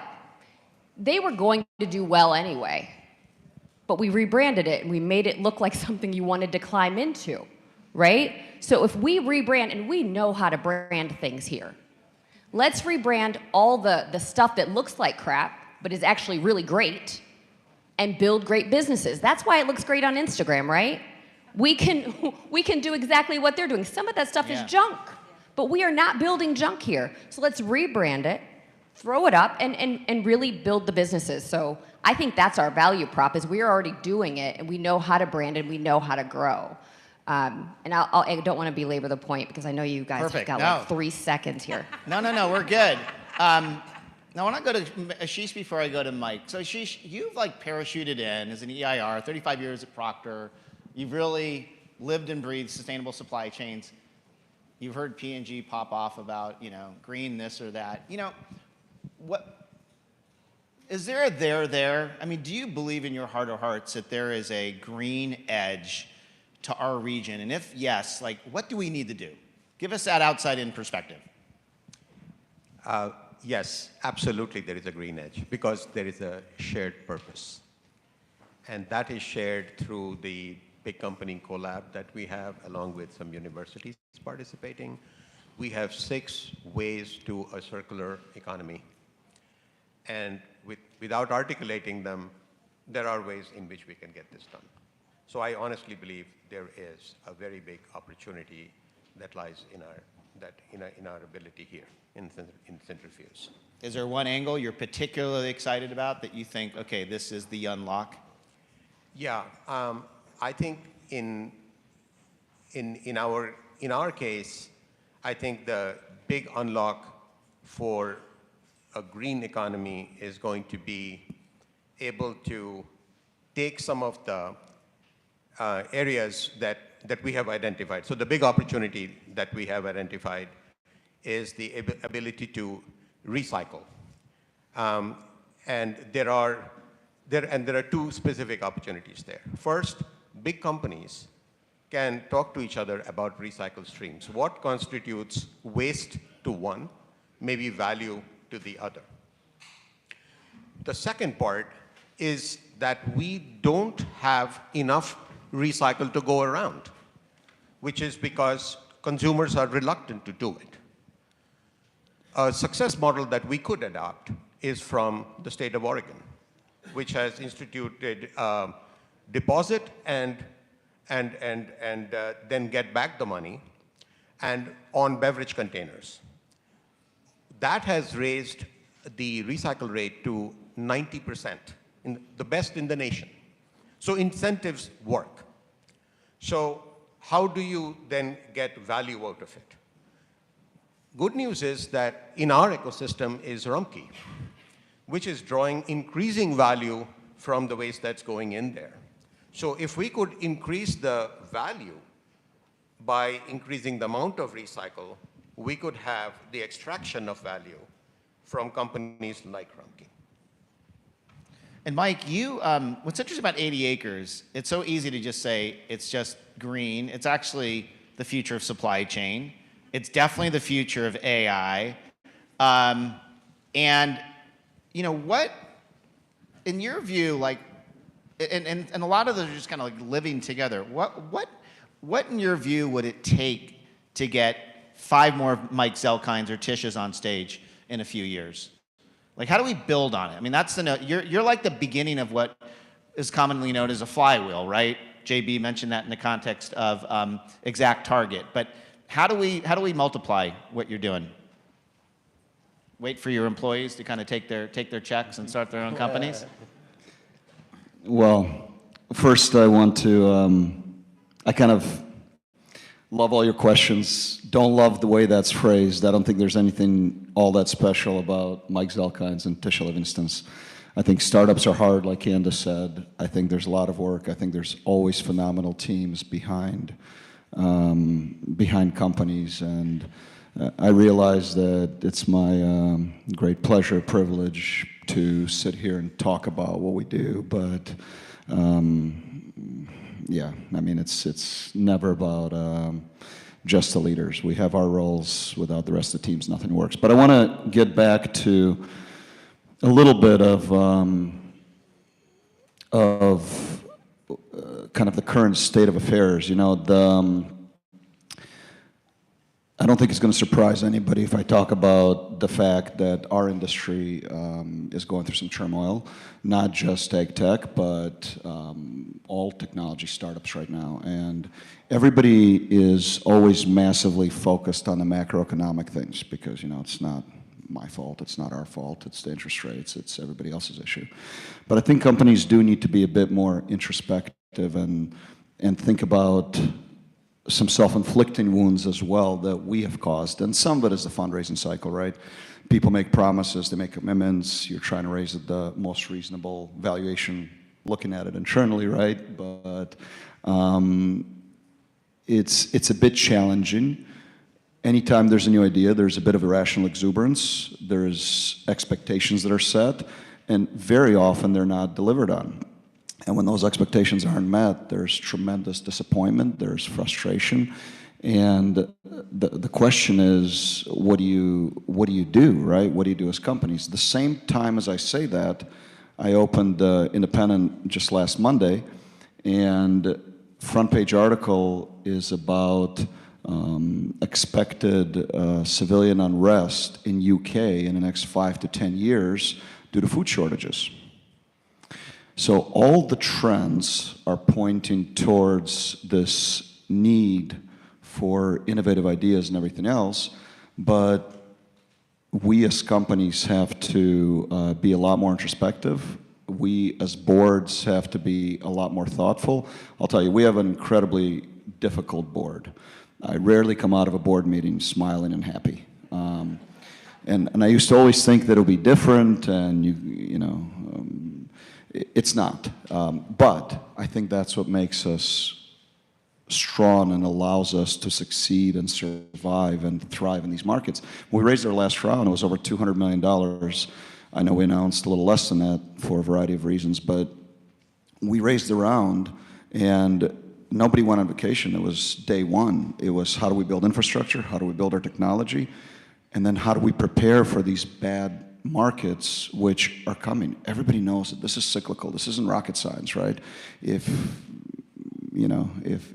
the team is introspective, if the board is right, you start thinking about those things. And it's always the same answer. You have to have capital efficiency, and you have to run tight SG&A, and you can't spend somebody else's money like it's going out of style. So if you do that, you can position yourself to be in a relatively reasonable place.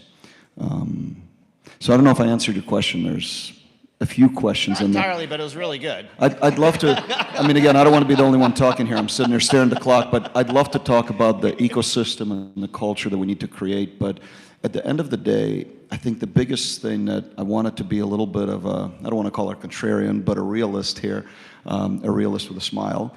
And, startups are hard. And at the end of the day, if there are any takeaways that I would send to anybody who's thinking about it, it's that a million things will always go wrong. And success is a decision. It's literally a decision that you have to make and your team has to make. Most startups fail in the first year. Any that survive 10 years have a very high likelihood of doing really well and being successful. Why?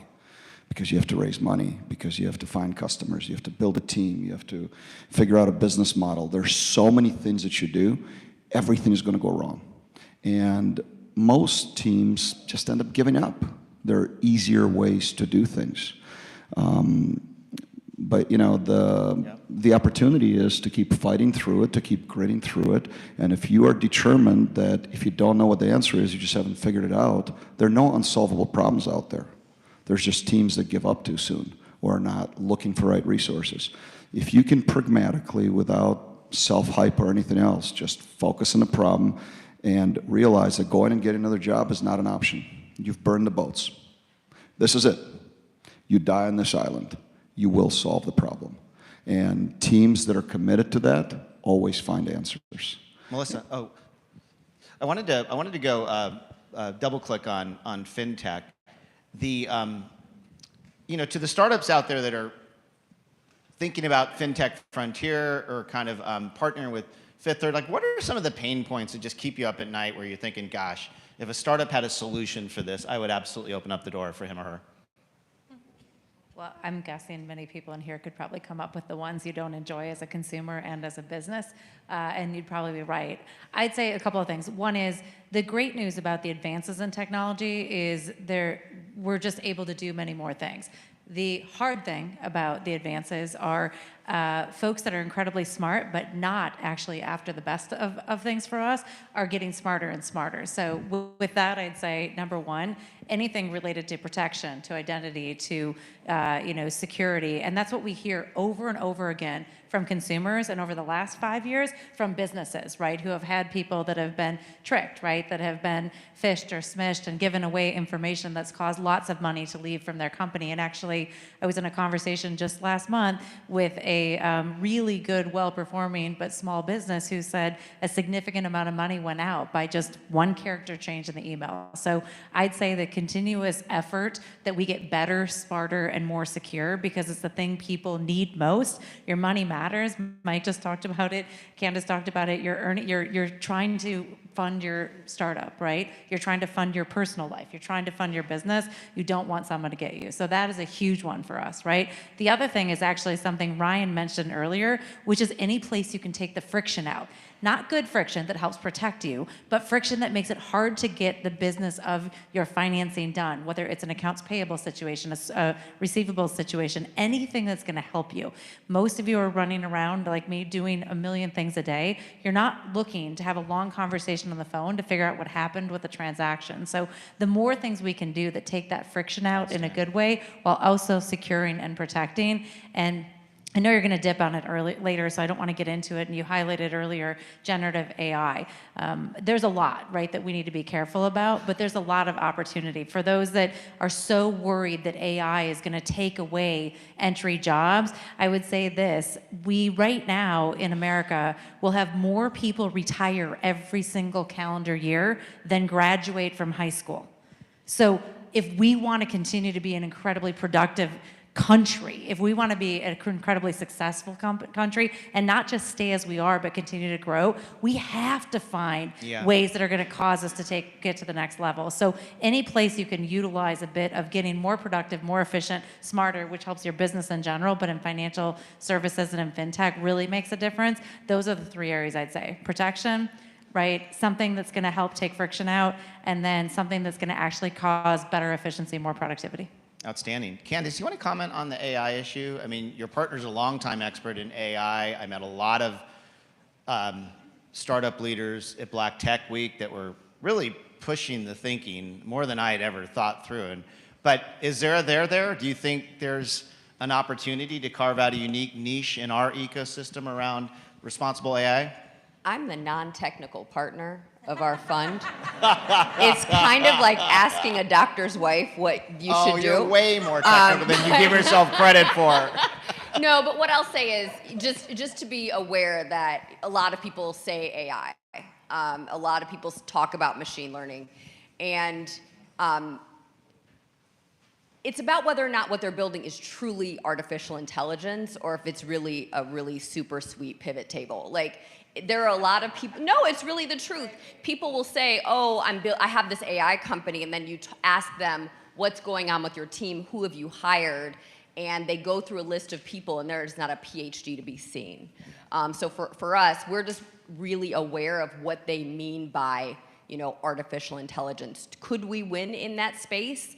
I personally believe that we would need to see a lot more work in artificial intelligence happening at our local universities, building some new programs so that we have the talent to make those things happen. I mean, yes, we could attract some new talent. Maybe we can steal some leadership from a Carnegie Mellon or elsewhere to grow that, but we would have to bring more talent here to make that happen. I know that some of our local corporations are doing that, but in order for them to kind of fill their teams with more, we need more. Great point. And then Ashish, I want to give you the final word. You know what the big companies can bring to the table to help build our expertise. If you could write a couple tweets to your colleagues at P&G or maybe at Kroger, what could they bring to the table that could really help us blow out the sustainability sector? In a very simple way, what I would love to have is more EIRs from these companies for a couple of reasons. First, they have domain expertise. Second, they know what the material chains are in their company. And third, and most important, they have access. So that combination is extremely important for us. So as I look at some of the collaborations that are in this ecosystem already, including a moonshot I'm very excited about, it is about next-gen plastic, which is infinitely recyclable. It's a technology that comes from the National Renewable Energy Labs, and at least one company that in our ecosystem, Amazon, is working on it. So there are startup opportunities there. Great.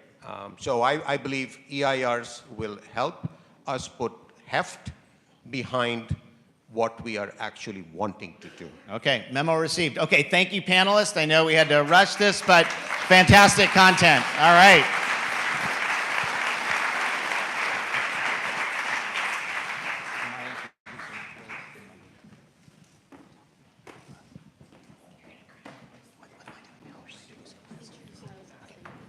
Okay. Is she going to sit up here or stand up here? Okay, okay. All right. Now it's my honor to introduce one of our biggest champions of innovation. She's actually works for the city. She's a city council member, Liz Keating, who, building on what you heard from Ashish, has really helped us build a coalition of companies and ecosystem players to really kind of push the needle on recycling. Liz.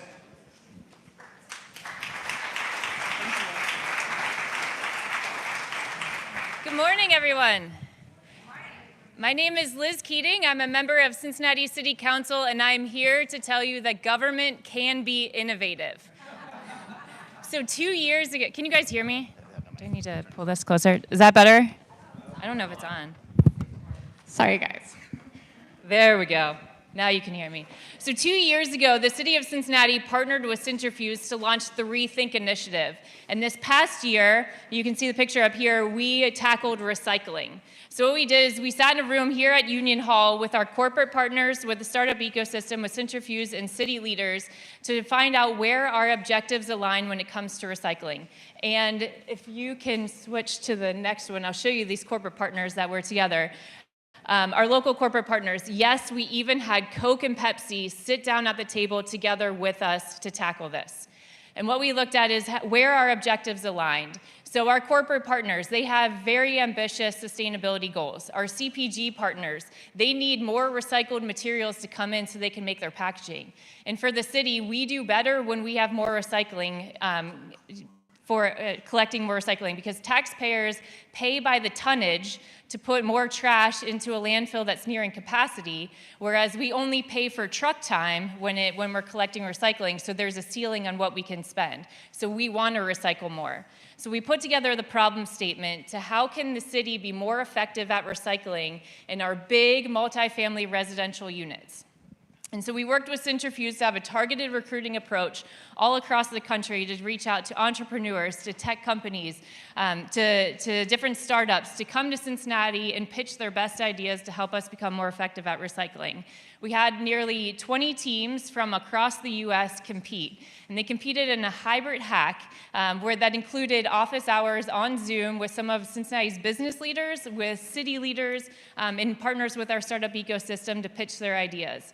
And we took the finalists and invited them to Cincinnati. They traveled here to pitch their ideas on this stage in a packed room with all of our startup ecosystem partners in the room listening.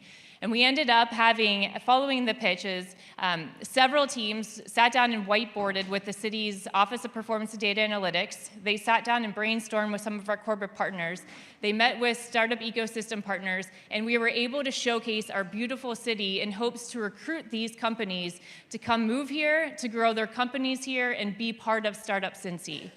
And we were able, and then this past year, the city of Cincinnati put more money to fund the next Rethink project in 2024, and we are able to showcase to the whole country that government can be innovative, that we can do this, that we can drive new technologies that solve government problems, that we can help our business community reach their goals, and we can grow new tech companies in Cincinnati's own backyard while doing all of that together.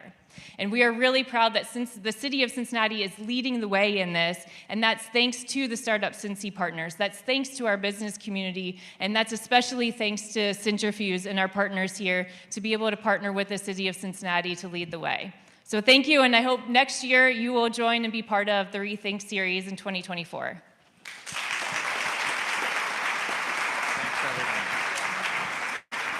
Okay, all right.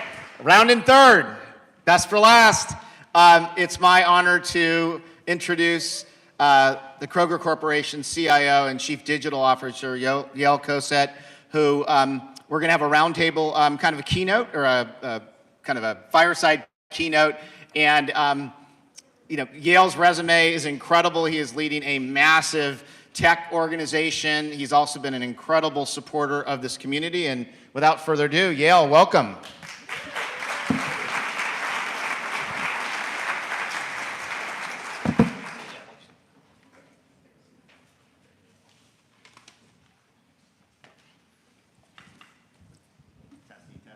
Testing. Testing, testing. So I think this is your first Cintrifuse meeting, right? Yeah. Quick, just kind of ask you, gut reactions. What do you think? Great attendance, great content. The panels were awesome, so definitely not the last. Is that good? Yeah, I know you're perfect, crunched perfect. for time. I'm gonna so be tell, succinct. you know, so give us a sense of like what's Day in a Life. What is? Tell us about your organization. What your scope of influence within Kroger. I have the privilege for the company to help both our technology teams, our data teams, our digital capability teams, which is kind of a big word for a lot of very important things in the middle of transformation, and also what we refer to as alternative profit businesses. You talked about the flywheel earlier. That is kind of the core of our flywheel.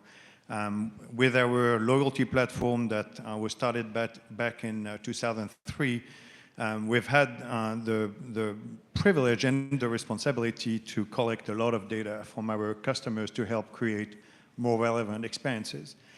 With that comes the opportunity to sometimes leverage that data to create better experiences and also help our CPG partners engage with our customers. Insight, media, which feeds that flywheel. And your leadership and innovative approach to the tech sector are incredibly noteworthy. Can you share a little bit more about your guiding philosophy and how your experiences and background influenced Kroger's digital transformation? The digital, I mean, yeah, I don't know, I've never really thought about it as a philosophy. That sounds like very kind of like, you know, powerful and intelligent. Yale's Law. Yeah. Okay. That Do you want me to re-ask it again? I can. No. Okay. That sounds very prescriptive and directive, like very powerful words. In all seriousness, I think it is not much different than what has been discussed on this stage this morning. Number one, for transformations to really hold, you can't really do it on your own. So you have to have the humility to recognize that you need to collaborate within your organization and outside your organization, which I think is a big challenge for a big company like Kroger. Transformation has been in the company's DNA for 140 years, really reinventing grocery in the early days, Barney Kroger, hence the name, I guess, just for a history lesson. Reinventing grocery all the way to our digital transformation. And what it took really was some resilience. We were not the ones who invented e-commerce or digital in the industry, far from that. But we were in the grocery space one of the most committed retailers. And we embraced some of the assets and capabilities we have around our scales, around our loyalty platform, and importantly, the data that allowed us to move with pace. So not necessarily a philosophy, but the commitment, the resilience, the courage to make big bets, stick to them. We've heard a few examples today of startups and entrepreneurs who've had to really stick and pivot and constantly adapt to their environment to succeed, and that's what we've been going through as a company. And say a word about customer centrism. I mean, how do you embed that in everything you do? It sounds like such an obvious question, but so many of us are bad at it. But how do you build that discipline? The beginning of the journey for our data customer centricity, if you will, was around the data and the loyalty program. It was really the unlock that came from the European in England and continental Europe, retailers who had been early adopters of loyalty platform. That allowed us to really become what I would call a functional retailers that understands the customer. We used the data, we built data science to really put the customer at the core of every decision we made, whether it's around the assortment, around the pricing, how you engage with the customer, what's relevant to them. So really think about that as like the relevance of retail came through the data platform. That was the beginning of our customer centricity journey. Fast forward, call it 10 years later, we took it to the next level, and the very dramatic word of AI, where we used data and data science to not just become relevant, which is very functional, but become really personal for our customers. That's when we launched our seamless ecosystem, a set of experiences across digital properties and store experiences to really connect with the customer in a personal way. We talk about bringing that human touch at scale for millions and millions of customers. Today, we have over 60 million families shopping our stores and our digital properties every year. We get over 11 million customers walking into our stores every day, millions of them on digital properties. Being relevant, the early days of data and loyalty, being relevant functionally is important. I'm not going to debate that. But to be very impactful for our customers, we have to become more personal. And that's been the continuation of that customer centricity journey. And say a little bit more about AI, because long before the generative AI wave, Kroger had an AI lab within 8451. But how, and I heard some of your words at the P&G Signal speech, which were pretty strong in terms of this being a game changer. Just help us better appreciate how big is in this area. These are easy questions. How big is? We started our journey around data and data science and AI about 20 years ago. And back to my previous point, started functionally focusing on relevance. When I look at what AI is doing today at Kroger and what it will do tomorrow, there is really no limit. The limit is going to be our ability to embrace what is on the surface sometimes scary. I think Candice and a few of the panelists earlier mentioned, is AI going to disrupt things that we know today? Melissa was talking about in the fintech space, how is that, how do we move from like fearing it's going to take jobs away, bring down the size of organizations, and into how do we augment what all of us can do as associates or employees in our respective organization, and how we can amplify what we know, the human reasoning, and leveraging data and AI to really accelerate and amplify what we do. I think that's really the key focus for us. So when you look at where Kroger is applying AI or generative AI more recently, it touches all the areas of our business. We look at supply chain, not just from a scale perspective, but like how do you optimize the flow of goods for our stores and digitally to really minimize the disruption of the customer experience as things get very volatile, but also as Ashish said earlier about sustainability, how do we optimize the use of our resources to minimize the impact on climate? So, I mean, and going on, and I see the timer. I think we have a few more. We have a few more than that. In case nobody knows, there's a gigantic timer in the front row. I think we have about 6 more minutes left. Very discreet. Nobody warns you until you get here, and you're like, oh. So, Yael, step out of your Kroger shoes, and put yourself in my shoes. And the challenge is, what do we need to do to build an ecosystem where we're, leading certain aspects of responsible AI, where we're like making a mark in this critical national debate? Number one, like, do you even buy it? You can say, Pete, you're full of it, you're overly romantic. But if you think there's a there, like, what would you start doing? Like, how would we organize? Like, would P&G and Kroger start to trade notes? I don't know, what would need to happen? Do we create an AI service core? Do we, but need some guidance. I mean, you touched on that point in your opening remarks, Pete. When changes happen, they get a little bit scary. When they happen very, very fast, they not only are scary, but they also motivate a lot of people to be skeptical and negative about it. So we all hear the bias, the risk of unethical outcome from Gen AI and AI activities, lack of fairness, and goes on, the list goes on. So the reality is there is no future without truly embedding AI and Gen AI capabilities in every business model. So that's fact number one. You see the impact and the transformative impact it has on small and big businesses today. That is not going away. It's here to stay. Second, it's very complex. So to be responsible, to be trusted, you used that word earlier, as you use AI, as companies, whether they're big companies like Kroger or small startups, to be trusted, you don't just decide, I'm going to be ethical and look at me, I'm trustworthy. That doesn't work like this. You have to really address all the key themes that are potentially compromising the credibility or the trust factor of your AI and use of AI. Third, it really will take a village. I love Liz's opening of I'm here to convince that the government can be innovative. Well, I'm gonna piggyback on her point. All of us here, private sector, small companies, big companies, the academia, the government, are gonna have to collaborate to create standards. What is that stamp, that trust or responsible stamp that we can all co-create here that will create that endorsement of how ethical or how responsible our AI use is? So all of these are gonna happen. These are realities. Now, another reality is, as of today, there is no standard. As of today, there is no stamp of approval of it is trustworthy, it is ethical, it is responsible. So what we all have to do is kind of roll up our sleeves and own it. And it's going to take declaring early on, and for Kroger, not because it's the role model, but sharing what we've done. We've partnered with a lot of companies to learn how they're doing it, small companies, big companies in technology. What is the framework, what is the governance model they're implementing to ensure some level of transparency and responsibility around use of AI?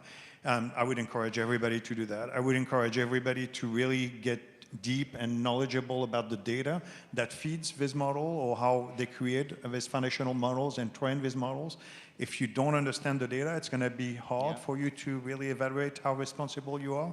And then the last piece is be critical. We create a bunch of scores. And every time we create a model, we evaluate ourselves. Are we at risk of being offensive?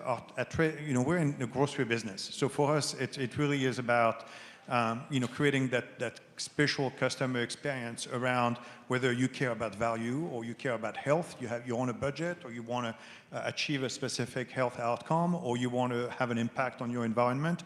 All of these are the drivers and the emotional connection with our customers. So we look at everything we do when we use AI, for example, to personalize that experience, and we try to determine, are we at risk of doing something that is going to be introducing a bias or a conflict with our core principles? So create your own score mechanism and framework and stick to it until we can all collectively establish, hopefully, a productive framework.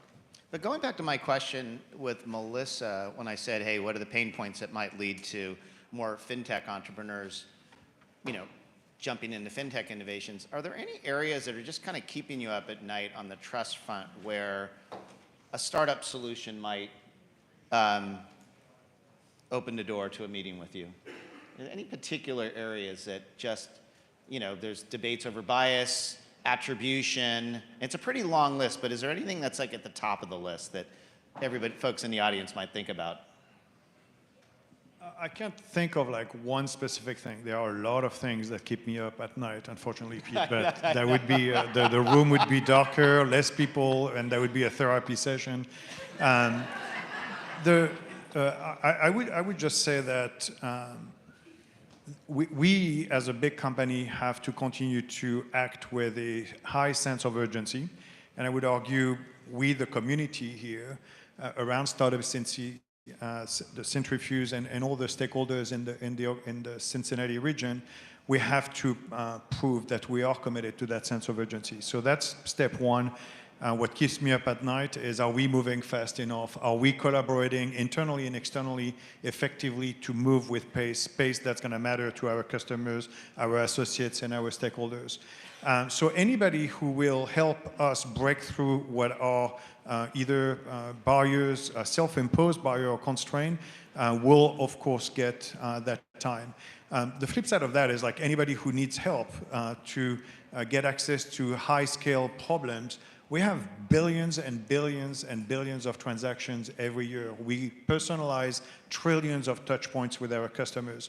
Trust me, we have a lot of data, a lot of scalable issues, and a lot of opportunities to make all of these experiences better. So I would kind of flip the problem. One is we need to move with pace, and we don't necessarily have always demonstrated that sense of urgency. So anybody who can help us leap forward, give us a call or send us a note. And the flip side of that is we have a lot of data, a lot of access, scalable systems and processes and touch points with customers and employees. We have 500,000 employees in our company in the US today. And these have to present opportunities for many entrepreneurs in this room and outside the room to innovate and think about it. So be courageous, disrupt us, help us think differently, accelerate our transformation, and we're going to continue to balance, working with big tech companies like the Microsoft, the Google of the world, who have good platforms, but importantly, leverage startups and our ecosystem to accelerate both our journey and startup partners. Yeah, I want to stay on the urgency point because we know that extreme challenge drives the best innovation, and kind of the best proof point was for you was the COVID pandemic, and I think your CEO said something like we moved 5 years in 5 months or something like that, but you became a different company. And let's think of what else can we do as a community to move with a greater sense of urgency. In my view, that's the big unlock. And much as I love the Midwest, I think there's a bit of we're pretty comfortable, but the rest of the world is moving really, really fast. And talent, I think, runs to that. But what else can we do to kind of create, we don't want to be in a panic, but we know we're in a race. Not unlike Jeremy, I didn't grow up here in Cincinnati. Not far from Jeremy's home country. And one of the things that I think was a big unlock when I moved to Cincinnati is I felt both at home and not at home. And French people are notorious for being very friendly, very connected, but also brutally direct and impatient, or so I hear, speaking for a friend. It's true. It's true. And the pandemic, to your point, did something interesting, which is it broke everybody in the retail industry. It broke us. Customers can't come to the store for a bit, or one day they can, the next day they can't. In this state they can, in this state they can't. Our technology had to scale from everybody is kind of working in the office, 5% of our business is done online, to most interactions have to be done digitally. So, and when I say broke, it didn't genuinely break, but on March 12th, I remember getting in a meeting with our CEO and realizing something is going to have to dramatically change and do so quickly. The crisis that the pandemic created, the same way when there's a storm or hurricane hitting our regions, we show up for our customers and our associates. What it does is it creates that urgency, that focus. So number one, for all of us, when we think about why are we not moving faster, how do we create that sense of urgency, let's be very clear on what matters and be very focused on that. Secondly is the purpose matters. If I said to everybody here, hey, let's regroup here and see how we're going to resolve this very complex problem in this obscure region, in this other country, to solve how you teach math to high schoolers. Not a lot of people will show up at that meeting. But when you say, here is our purpose, regardless of what it was yesterday, today, we all have to roll up the sleeves and figure out how we're going to 10x the volume of pickup fulfillment capacity from our stores. We're going to have to figure out how we're going to go from 500 people work remotely to 30,000 people work remotely, not just for email, but for everything, for video calls and so forth. It forces you to say like, oh, it's life or death, quote unquote. And unfortunately, the pandemic was quite dramatic, but as a business, it was really, so I think, how do we create that purpose? That's great. How do you create, like, for the startup Cincy, for Cintrifuse, how do you create the purpose for that ecosystem to drive that urgency? Thank you. That was a great way to, It's yellow. I know, we're a little bit over. I think we're good. But I did want to, I'd be remiss not to close with a sincere thank you. Kroger has been an incredible partner to Cintrifuse, and I'll probably embarrass Stephanie Jenkins, but she's been one of, she's been an incredibly reliable board member. In fact, I think we had a meeting the other day where she kept saying, keep giving me more. Like, don't be shy. If I don't respond the first time, just, and she's brought this attitude of like, they're going to be being a router to the startups and trying to solve problems. And I know we haven't gotten everything we wanted from Kroger, but your door is open and we're deeply grateful. And our ecosystem, not just Cintrifuse, our broader ecosystem is really eager to help you be successful. You're a huge inspiration to our community. I think we were all blown away by how quickly you innovated post-COVID. I don't think I've said this publicly, but, and I know I'm always associated with P&G, but when Rodney was pushing, saying some really bold things about sustainability, and I was deciding whether to take this job, that tipped me over. And I think it's that type of leadership that can really change the talent equation here. And so we're all in to help you win, and I'm incredibly grateful that you invested your precious time to be up here with us today. Thank you. Well, thanks for having us.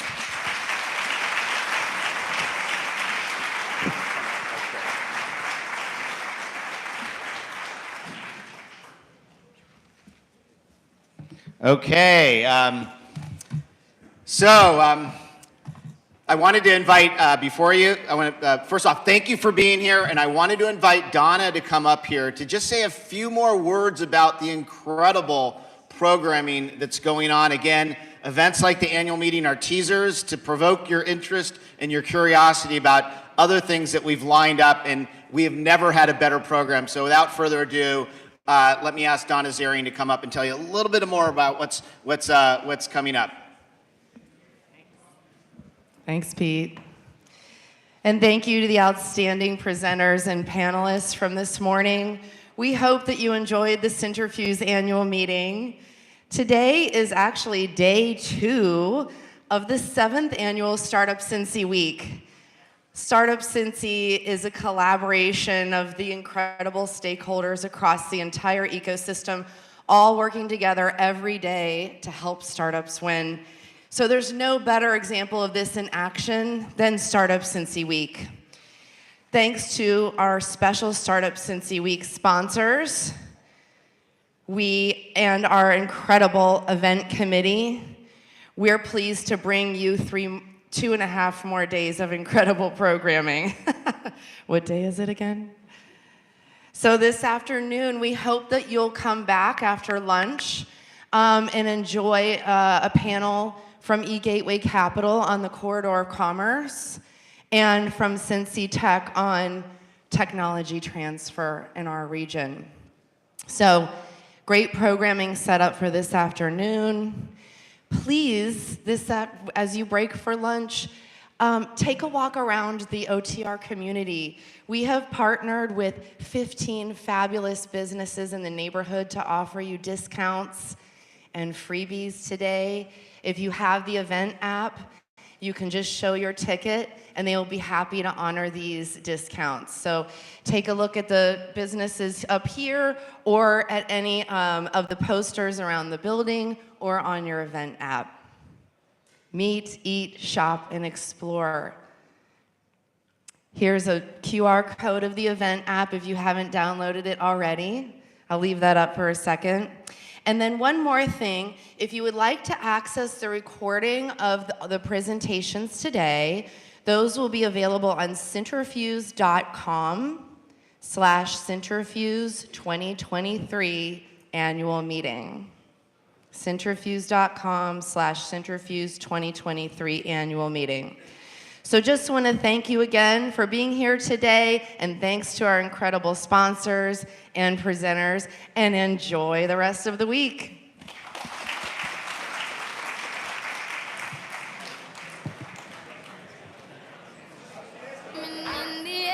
Yeah, the screams from everywhere.